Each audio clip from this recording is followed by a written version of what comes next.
Oh, I'm live. What do you know? I just got an error message. So here I am, and here you are. And thank you for joining me on this Sunday evening. For those of you that have been following, we are nearly halfway through the story, believe it or not. And if you watched the last video, you will know that the last video contains chapters 7 and 8. So we're going to be starting off here with chapter 9. And chapter 9 is called The Midnight Duel.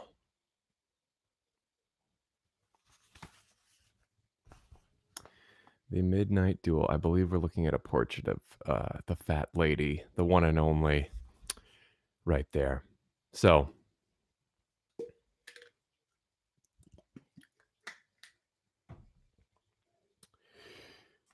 chapter 9 The Midnight Duel. Harry had never believed he would meet a boy he hated more than Dudley, but that was before he met Draco Malfoy. Still, first year Gryffindors only had potions with the Slytherins, so they didn't have to put up with Malfoy much. Or at least, they didn't until they spotted a notice pinned up in the Gryffindor common room that made them all groan. Flying lessons would be starting on Thursday, and Gryffindor and Slytherin would be learning together. Typical, said Harry darkly. Just what I always wanted, to make a fool of myself on a broomstick in front of Malfoy. He had been looking forward to learning to fly more than anything else. You don't know that you'll make a fool of yourself, said Ron reasonably. Anyway, I know Malfoy's always going on about how good he is at Quidditch, but I bet that's all talk. Malfoy certainly did talk about flying a lot. He complained loudly about first years never getting on the house Quidditch teams and told long boastful stories that always seemed to end with him narrowly escaping muggles in helicopters. He wasn't the only one though. The way Seamus Finnegan told it, he'd spent most of his childhood zooming around the countryside on his broomstick. Even Ron would tell anyone who'd listen about the time he'd almost hit a hang glider on Charlie's old broom. Everyone from wizarding families talked about Quidditch constantly. Ron had already had a big argument with Dean Thomas, who shared their dormitory, about soccer. Ron couldn't see what was exciting about a game with only one ball where no one was allowed to fly. Harry had caught Ron prodding Dean's poster of West Ham's soccer team, trying to make the players move. Neville had never been on a broomstick in his life because his grandmother had never let him near one. Privately, Harry felt she'd had good reason, because Neville managed to have an extraordinary number of accidents, even with both feet on the ground. Hermione Granger was almost as nervous about flying as Neville was. This was something you couldn't learn by heart out of a book. Not that she hadn't tried. At breakfast on Thursday, she bored them all stupid with flying tips she'd gotten out of a library book called Quidditch Through the Ages. Neville was hanging on to her every word, desperate for anything that might help him hang on to his broomstick later. But everybody else was very pleased when Hermione's lecture was interrupted by the arrival of the mail. Harry hadn't had a single letter since Hagrid's note, something that Malfoy had been quick to notice, of course. Malfoy's eagle owl was always bringing him packages of sweets from home, which he opened gloatingly at the Slytherin table. A barn owl brought Neville a small package from his grandmother. He opened it excitedly and showed them a glass ball the size of a large marble, which seemed to be full of white smoke.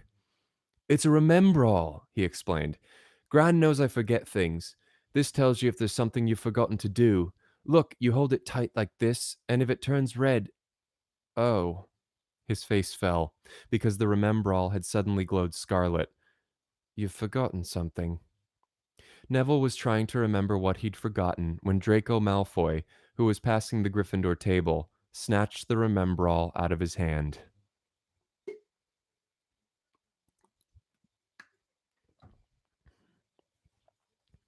Harry and Ron jumped to their feet. They were half hoping for a reason to fight Malfoy, but Professor McGonagall, who could spot trouble quicker than any teacher in the school, was there in a flash. What's going on? Malfoy's got my remembrall, Professor. Scowling, Malfoy quickly dropped the remembrall back on the table. Just looking, he said, and he sloped away with Crabbe and Goyle behind him. At 3:30 that afternoon, Harry, Ron, and the other Gryffindors hurried down the front steps onto the grounds for their first flying lesson. It was a clear, breezy day, and the grass rippled under their feet as they marched down the sloping lawns toward a smooth, flat lawn on the opposite side of the grounds to the Forbidden Forest, whose trees were swaying darkly in the distance. The Slytherins were already there, and so were 20 broomsticks lying in neat lines on the ground. Harry had heard Fred and George Weasley complain about the school brooms, saying that some of them started to vibrate if you flew too high, or always flew slightly to the left. Their teacher, Madame Hooch, arrived. She had short, gray hair and yellow eyes like a hawk. Well, what are you all waiting for? She barked. Everyone stand by a broomstick. Come on, hurry up. Harry glanced down at his broom. It was old, and some of the twigs stuck out at odd angles. Stick out your right hand over your broom, called Madame Hooch at the front, and say, up! Up! Everyone shouted. Harry's broom jumped into his hand at once, but it was one of the few that did. Hermione Granger's had simply rolled over on the ground, and Neville's hadn't moved at all. Perhaps brooms, like horses, could tell when you were afraid, thought Harry. There was a quaver in Neville's voice that said only too clearly that he wanted to keep his feet on the ground. Madame Hooch then showed them how to mount their brooms without sliding off the end, and walked up and down the rows correcting their grips. Harry and Ron were delighted when she told Malfoy he'd been doing it wrong for years. Now, when I blow my whistle, you kick off from the ground, hard, said Madame Hooch. Keep your broom steady, rise a few feet, and then come straight back down by leaning forward slightly. On my whistle. 3, 2. But Neville, nervous and jumpy, and frightened of being left on the ground, pushed off hard before the whistle had touched Madame Hooch's lips. Come back, boy, she shouted, but Neville was rising straight up like a cork shot out of a bottle. 12 feet, 20 feet. Harry saw his scared white face, looked down at the ground falling away, saw him gasp, slide sideways off the broom, and wham! A thud and a nasty crack, and Neville lay face down on the grass in a heap. His broomstick was still rising higher and higher and started to drift lazily toward the Forbidden Forest and out of sight.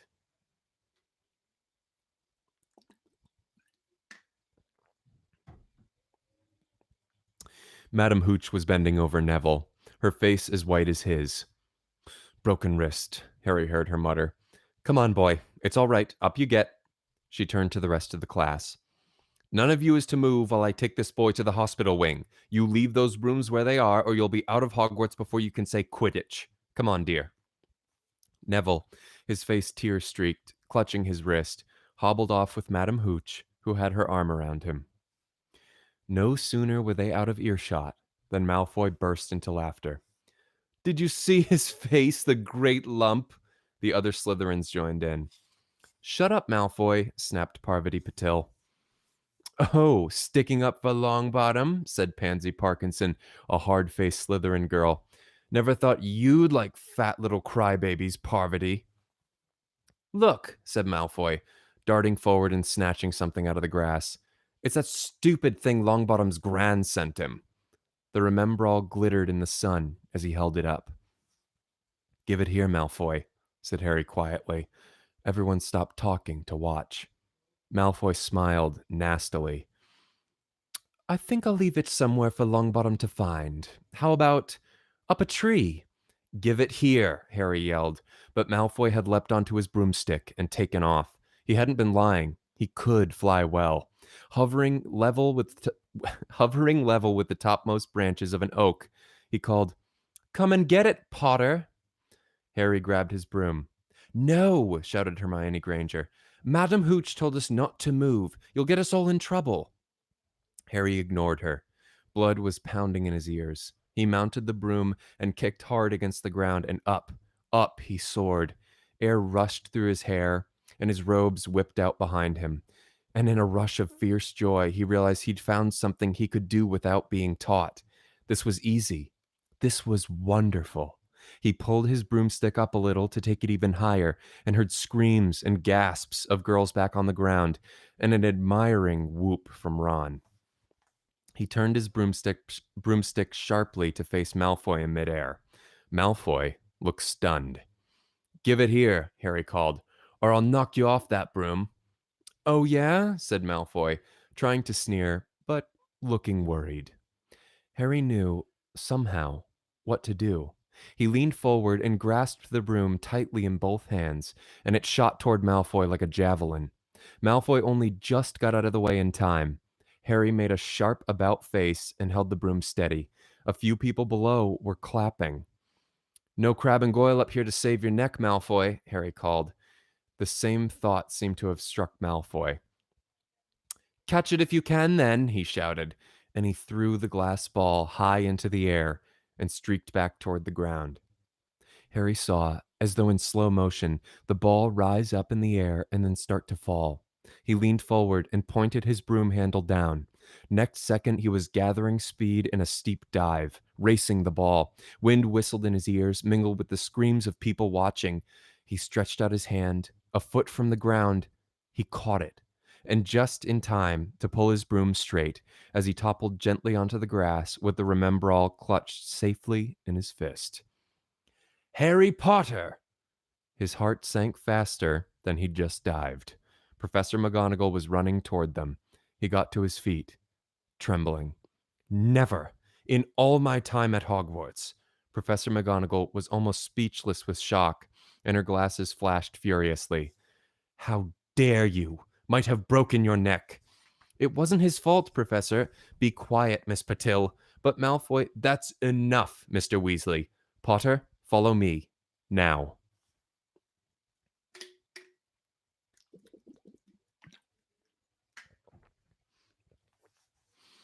Harry caught sight of Malfoy, Crabbe, and Goyle's triumphant faces as he left, walking numbly in Professor McGonagall's wake as she strode toward the castle.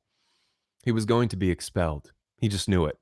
He wanted to say something to defend himself, but there seemed to be something wrong with his voice. Professor McGonagall was sweeping along without even looking at him. He had to jog to keep up. Now he'd done it. He hadn't even lasted 2 weeks. He'd be packing his bags in 10 minutes. What would the Dursleys say when he turned up on the doorstep? Up the front steps, up the marble staircase inside, and still Professor McGonagall didn't say a word to him. She wrenched open doors and marched along corridors with Harry trotting miserably behind her.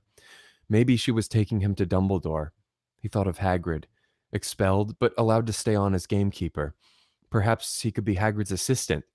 His stomach twisted as he imagined it, watching Ron and the others becoming wizards while he stumped around the grounds, carrying Hagrid's bag. Professor McGonagall stopped outside a classroom. She opened the door and poked her head inside. Excuse me, Professor Flitwick, could I borrow wood for a moment? Wood, thought Harry, bewildered. Was wood a cane she was going to use on him? But Wood turned out to be a person, a burly fifth-year boy who came out of Flitwick's class looking confused. Follow me, you two, said Professor McGonagall, and they marched on up the corridor, Wood looking curiously at Harry. In here. Professor McGonagall pointed into a classroom that was empty except for Peeves, who was busy writing rude words on the chalkboard. Out, Peeves, she barked. Peeves threw the chalk into a bin, which clanged loudly, and he swooped out cursing. Professor McGonagall slammed the door behind him and turned to face the two boys. Potter, this is Oliver Wood. Wood, I've found you a seeker. Wood's expression changed from puzzlement to delight. Are you serious, Professor? Absolutely, said Professor McGonagall crisply. The boy's a natural. I've never seen anything like it. Was that your first time on a broomstick, Potter? Harry nodded silently. He didn't have a clue what was going on, but he didn't seem to be being expelled, and some of the feelings started coming back to his legs. He caught that thing in his hand after a 50-foot dive, Professor McGonagall told Wood. Didn't even scratch himself. Charlie Weasley couldn't have done it. Wood was now looking as though all his dreams had come true at once. Ever seen a game of Quidditch, Potter? He asked excitedly. Wood's captain of the Gryffindor team, Professor McGonagall explained. He's just the build for a seeker, too, said Wood, now walking around Harry, and staring at him. Light? Speedy? We'll have to get him a decent broom, Professor. A Nimbus 2000 or a Clean Sweep 7, I'd say. I shall speak to Professor Dumbledore and see if we can't bend the first year rule. Heaven knows we need a better team than last year. Flattened in that last match by Slytherin. I couldn't look Severus Snape in the face for weeks. Professor McGonagall peered sternly over her glasses at Harry. I want to hear you're training hard, Potter, or I may change my mind about punishing you. Then she suddenly smiled. Your father would have been proud, she said. He was an excellent Quidditch player himself. You're joking. It was dinner time.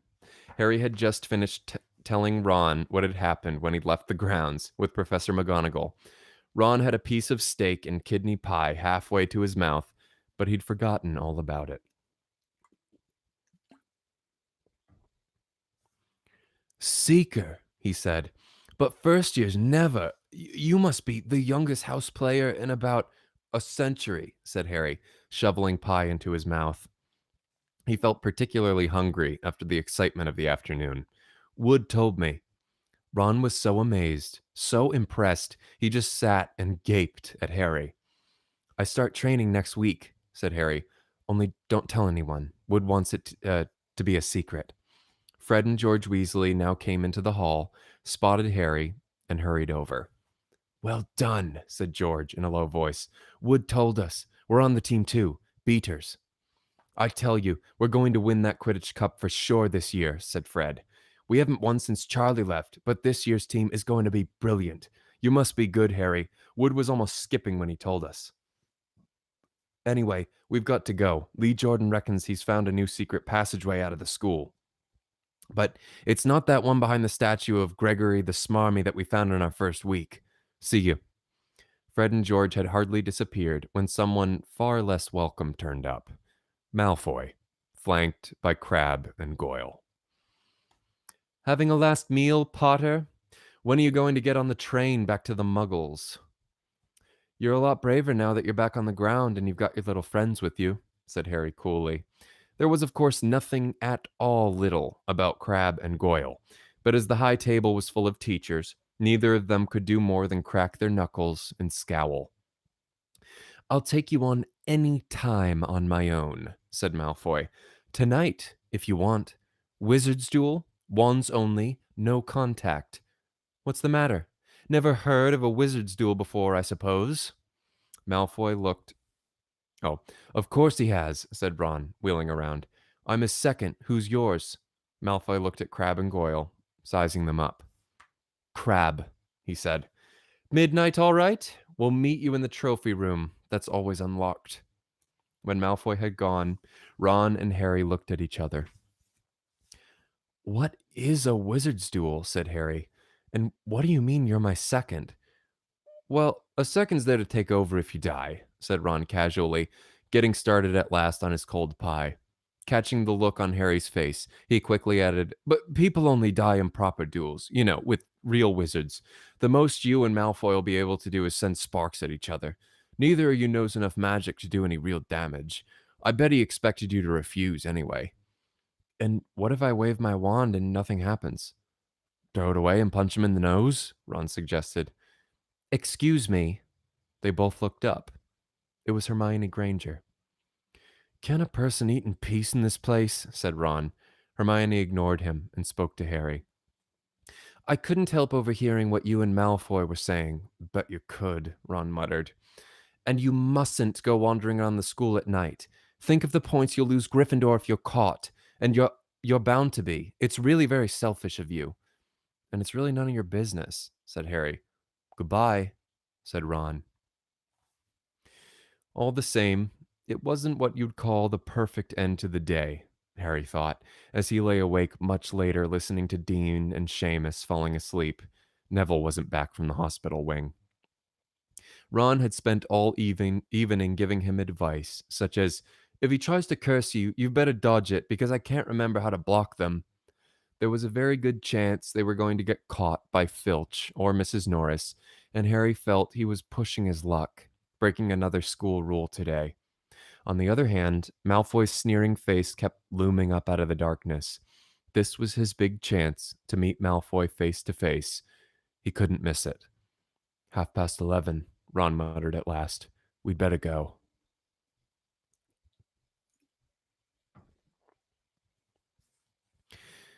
They pulled on their bathrobes, picked up their wands, and crept across the tower room, down the spiral staircase, and into the Gryffindor common room. A few embers were still glowing in the fireplace, turning all the armchairs into hunched black shadows. They had almost reached the portrait hole when a voice spoke from the chair nearest them. I can't believe you're going to do this, Harry. A lamp flickered on.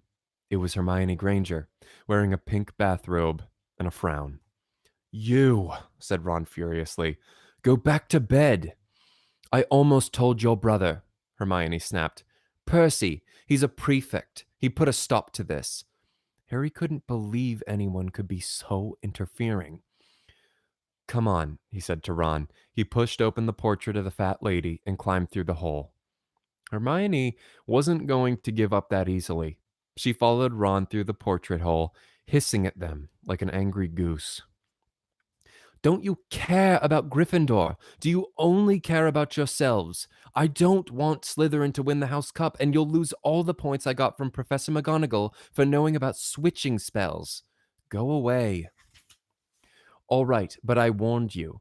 You just remember what I said when you're on the train home tomorrow. You're so... But what they were, they didn't find out. Hermione had turned to the portrait of the fat lady to get back inside and found herself facing an empty painting. The fat lady had gone on a nighttime visit, and Hermione was locked out of Gryffindor Tower. Now what am I going to do? She asked shrilly. That's your problem, said Ron. We've got to go. We're going to be late. They hadn't even reached the end of the corridor when Hermione caught up to them. I'm coming with you, she said. You are not.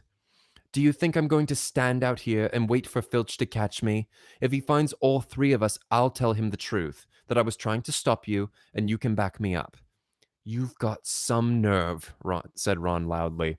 Shut up, both of you, said Harry sharply. I heard something. It was a sort of snuffling. Mrs. Norris, breathed Ron, squinting through the dark. It wasn't Mrs. Norris. It was Neville. He was curled up on the floor, fast asleep, but jerked suddenly awake as they crept nearer. Thank goodness you found me. I've been out here for hours. I couldn't remember the new password to get into bed. Keep your voice down, Neville. The password's pig snout, but it won't help you now. The fat lady's gone off somewhere. How's your arm? Said Harry. Fine, said Neville, showing them. Madame Pomfrey mended it in about a minute. Good. Well, look, Neville, we've got to be somewhere. We'll see you later. Don't leave me, said Neville, scrambling to his feet. I don't want to stay here alone. The Bloody Baron's been past twice already. Ron looked at his watch and then glared furiously at Hermione and Neville. If either of you get us caught, I'll never rest until I've learned that curse of the bogies Quirrell told us about and used it on you. Hermione opened her mouth, perhaps to tell Ron exactly how to use the curse of the bogies, but Harry hissed at her to be quiet and beckoned them all forward. They flitted along corridors striped with bars of moonlight from the high windows. At every turn, Harry expected to run into Filch or Mrs. Norris, but they were lucky. They sped up a staircase to the third floor and tiptoed toward the trophy room. Malfoy and Crabbe weren't there yet. The crystal trophy cases glimmered where the moonlight caught them. Cups, shields, plates, and statues winked silver and gold in the darkness. They edged along the walls, keeping their eyes on the doors at either end of the room. Harry took out his wand in case Malfoy leapt in and started at once. The minutes crept by. He's late. Maybe he's chickened out, Ron whispered. Then a noise in the next room made them jump. Harry had only just raised his wand when they heard someone speak, and it wasn't Malfoy. Sniff around, my sweet. They might be lurking in a corner. It was Filch, speaking to Mrs. Norris. Horror-struck, Harry waved madly at the other three to follow him as quickly as possible. They scurried silently toward the door, away from Filch's voice. Neville's robes had barely whipped round the corner when they heard Filch enter the trophy room. They're in here somewhere, they heard him mutter. Probably hiding. This way, Harry mouthed to the others, and petrified, they began to creep down a long gallery full of suits of armor. They could hear Filch getting nearer. Neville suddenly let out a frightened squeak and broke into a run. He tripped, grabbed Ron around the waist, and the pair of them toppled right into a suit of armor. The clanging and clashing were enough to wake the whole castle. Run! Harry yelled, and the four of them sprinted down the gallery, not looking back to see whether Filch was following. They swung around the doorpost and galloped down one corridor, then another, Harry in the lead, without any idea where they were or where they were going. They ripped through a tapestry and found themselves in a hidden passageway, hurtled along it, and came out near their charms classroom, which they knew was miles from the trophy room. I think we've lost him, Harry panted, leaning against the cold wall and wiping his forehead. Neville was bent double, wheezing and sputtering. I told you, Hermione gasped, clutching at the stitch in her chest. I told you. We've got to get back to Gryffindor Tower, said Ron, quickly as possible. Malfoy tricked you, Hermione said to Harry. You realize that, don't you? He was never going to meet you. Filch knew someone was going to be in the trophy room. Malfoy must have tipped him off. Harry thought she was probably right, but he wasn't going to tell her that. Let's go. It wasn't going to be that simple. They hadn't gone more than a dozen paces when a doorknob rattled and something came shooting out of a classroom in front of them. It was Peeves. He caught sight of them and gave a squeal of delight. Shut up, Peeves. Please. You'll get us thrown out. Peeves cackled. Wandering around at midnight, ickle firsties? Naughty, naughty, you'll get caughty. Not if you don't give us away, Peeves. Please. Should tell Filch I should, said Peeves in a saintly voice, but his eyes glittered wickedly. It's for your own good, you know. Get out of the way, snapped Ron, taking a swipe at Peeves. This was a big mistake. Students out of bed, Peeves bellowed. Students out of bed down the charms corridor. Ducking under Peeves, they ran for their lives, right to the end of the corridor where they slammed into a door, and it was locked. This is it, Ron moaned as they pushed helplessly at the door. We're done for. This is the end. They could hear footsteps. Filch running as fast as he could toward Peeves's shouts. Oh, move over, Hermione snarled. She grabbed Harry's wand, tapped the lock, and whispered, Alohomora. The lock clicked, and the door swung open. They piled through it, shut it quickly, and pressed their ears against it, listening. Which way did they go, Peeves? Filch was saying. Quick, tell me. Say please. Don't mess with me, Peeves. Now, where did they go? Shan't say anything if you don't say please, said Peeves in his annoying sing-song voice. All right. Please. Nothing. I told you I wouldn't say nothing if you didn't say please. And they heard the sound of Peeves wishing away and Filch cursing in rage. He thinks this door is locked, Harry whispered. I think we'll be okay. Get off, Neville. For Neville had been tugging on the sleeve of Harry's bathrobe for the last minute. What? Harry turned around and saw quite clearly what. For a moment, he was sure he'd walked into a nightmare. This was too much, on top of everything that had happened so far. They weren't in a room, as he had supposed. They were in a corridor. The forbidden corridor on the third floor. And now they knew why it was forbidden.